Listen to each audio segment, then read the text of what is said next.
Dear students, myself Mrs. Shatabdi Dhar, and today I am going to teach you about network control devices.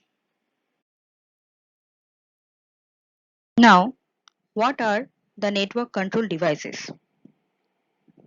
The network control devices are some electronic devices which are required for communication and interaction between devices on any computer network. Specifically, they mediate data transmission in a computer network. Units which are the last receiver or generate data are called hosts, end systems, or data terminal equipments. Now, here is some common network devices about which I am going to discuss with you today. Those are hub, switch, router, bridge, gateway, modem, repeater, and access point. Now, what does those control devices do by working together? Large networks need a way to filter and isolate data traffic. These devices can control those traffic. These devices can connect different types of networks using different types of network protocols. Segmenting the network with connectivity devices provides an actual, that is physical, example of delivering actual data to the right destination through the IP addresses, network ID, and host ID.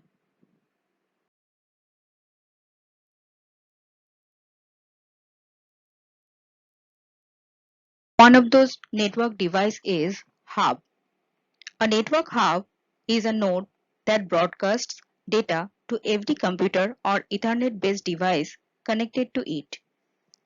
A hub is less sophisticated than a switch, the latter of which can isolate data transmission to specific devices.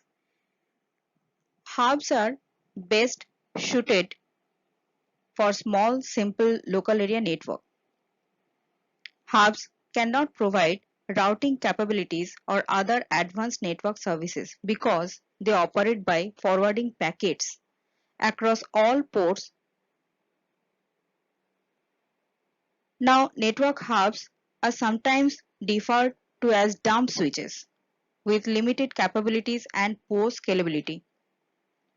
Network hubs had primarily one competitive advantage over switches: lower prices. As switch prices fell in the early to mid 2000s, hubs began getting phased out of use. Today, hubs are far less commonly deployed, but network hubs have some niche uses and continue to offer a simple means of networking.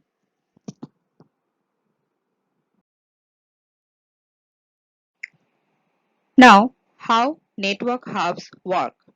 Network hubs are categorized as layer 1 devices in the OSI reference model. They connect multiple computers together, transmitting data received at one port to all of its other ports without restriction. Hubs operate in hub duplex. This model raises security and privacy concerns because traffic could not be safeguarded or quarantined. It also presents a practical issue in terms of traffic management. Devices on a hub function as a network segment and share a collision domain. Thus, when two devices connected to a network hub transmitted data simultaneously, the packets will collide, causing network performance problems. This is mitigated in switches or routers, as each port represents a separate collision domain. By the picture of these hubs, you can understand how it's look like. There are two types of hubs. One is active hub and the other is passive hub. Active hub.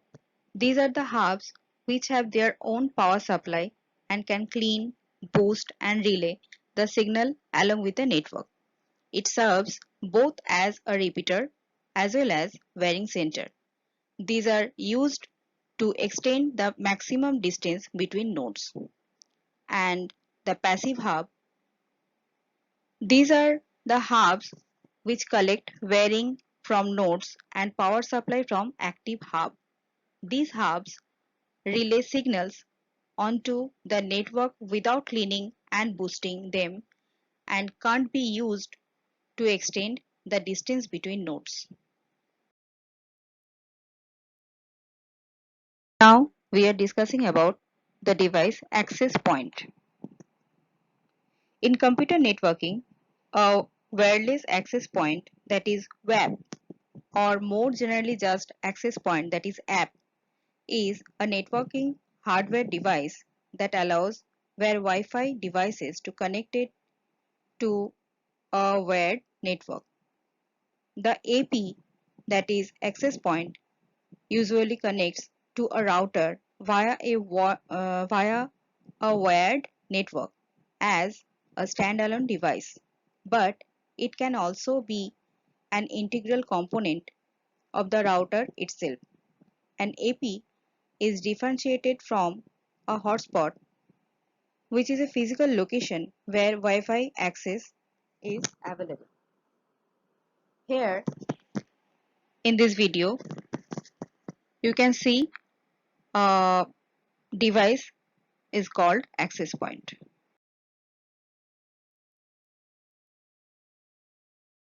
The next device is switch. It is really a very useful device. A network switch is a small device that centralizes communications among several connected devices in one LAN. Standalone Ethernet switch devices were commonly used on home networks many years before home broadband routers became popular. Modern home routers integrated Ethernet switches directly into the unit as one of their core functions. Ethernet switches are the most common type, although you will also find switches optimized for ATM, fiber channel, and token ring network architectures. Mainstream Ethernet switches like those inside broadband routers supports gigabit Ethernet speeds per individual link, but high performance switches like those in data centers usually support 10 Gbps per link. Different models of network switches support varying number of connected devices.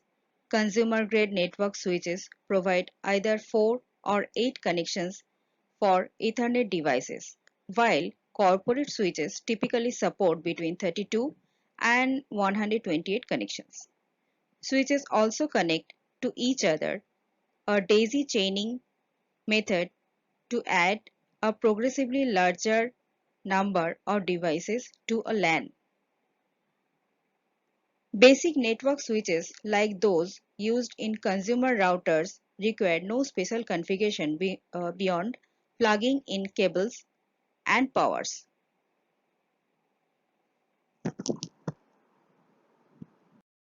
Switch is a data link layer device. The switch can perform error checking before forwarding data. That makes it very efficient as it does not forward packets that have errors and forward good packets selectively to the correct port only. In other words, switch divides collisions domain of hosts, but broadcast domain remains same. By the picture of these switches, you can understand how it looks alike. There are several types of switches in networking in addition to physical devices. One is virtual switches. These switches are software only. switches instantiated inside virtual machine hosting environments, and other is routing switches. A routing switch connects LANs. In addition to doing MAC-based layer 2 switching, it can also perform routing functions at OSI layer 3, that is network layer, directing traffic based on the IP address in each packet.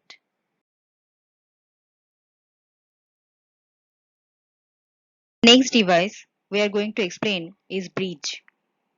A bridge is a type of computer network device that provides interconnection with other bridge networks that use the same protocol.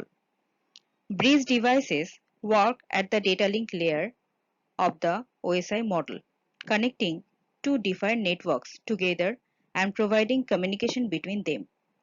Bridges are similar to repeaters and hubs in that they broadcast data to every node. However, bridges maintain the media access control, that is MAC address table, as soon as they discover new segments, so subsequent transmissions are sent to only to the desired recipient.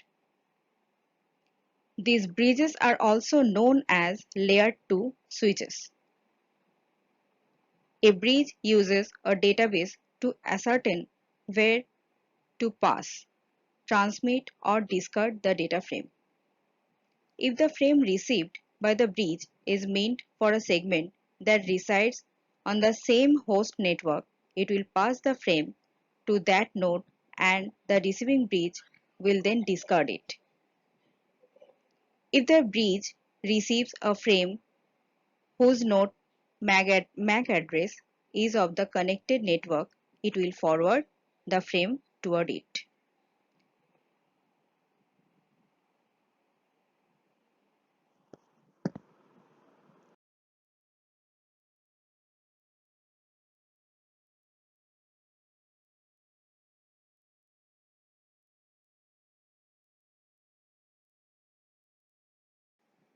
The two types of bridges are transparent bridges and source routing bridges.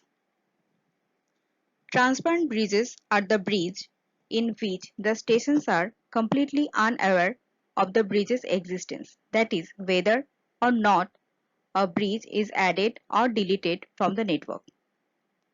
Reconfiguration of the station is unnecessary.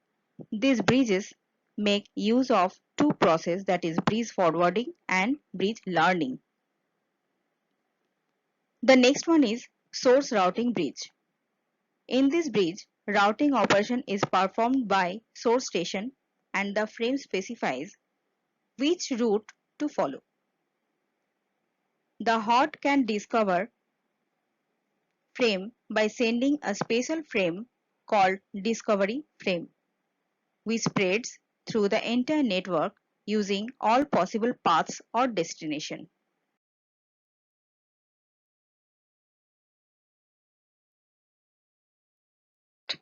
We are going to discuss about repeater.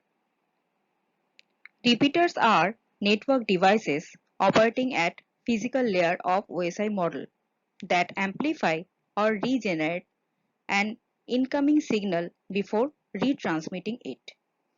They are incorporated in networks to expand its coverage area. They are also known as signal booster. When an electrical signal is transmitted via a channel, it gets attenuated depending upon the nature of the channel or the technology. This poses a limitation upon the length of the LAN or coverage area of cellular networks. This problem is alleviated by installing repeaters at certain intervals. Repeaters amplifies the attenuated signal and then retransmits it. Digital repeaters can even reconstruct signals distorted by transmission loss. So, repeaters are popularly incorporated to connect it between two LANs, thus forming a large signal LAN. This is shown in the following diagram.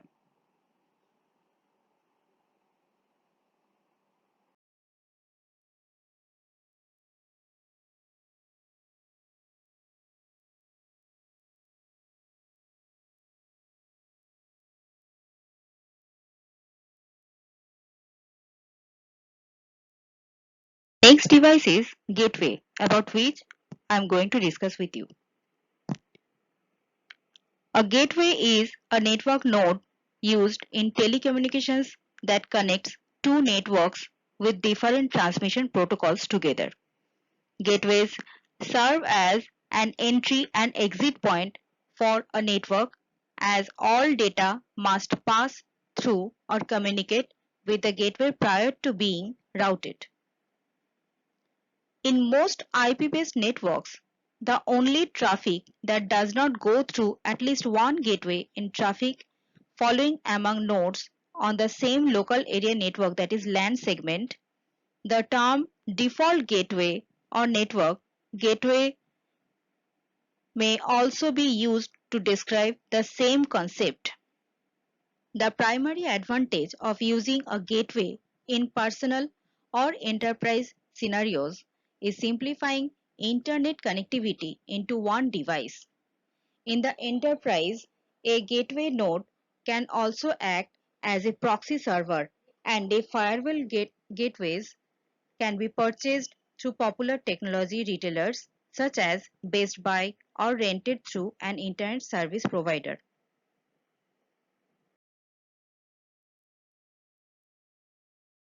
Now, here comes the most important device in computer network, that is router. A router is a hardware device designed to receive, analyze, and move incoming packets to other network. It may also be used to convert the packets to other network interface, drop them, and perform other actions relating to a network. Routers normally connect LANs and WANs together and have a dynamically updating routing table based on which they make decisions on routing the data packets. Routers divide broadcast domains of hosts connected through it. A router has a lot more capabilities than other network devices, such as hub or a switch, that are only able to perform basic network functions.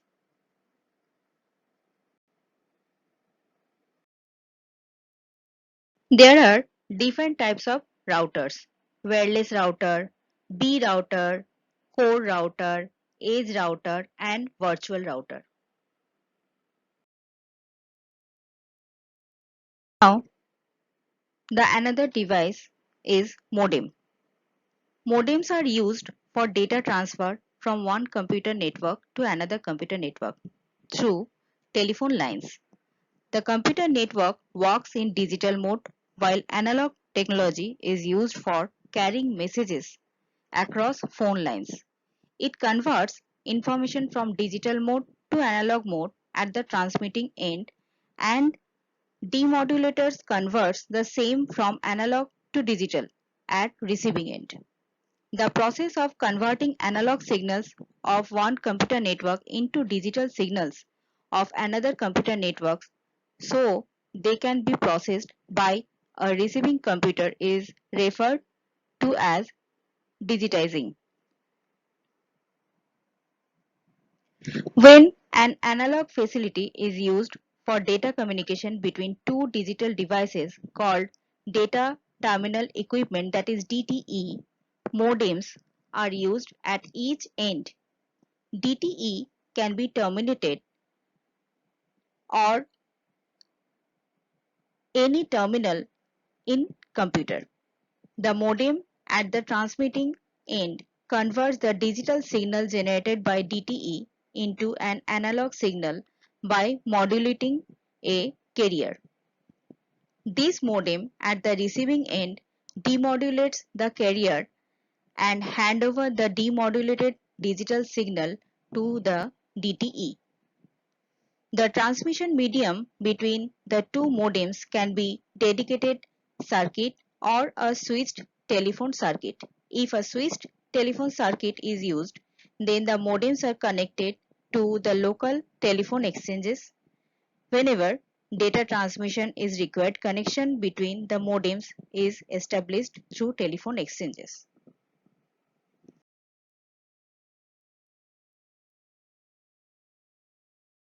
So students, hope my video can help you to understand what the network control devices do in computer network. Thank you for watching my video.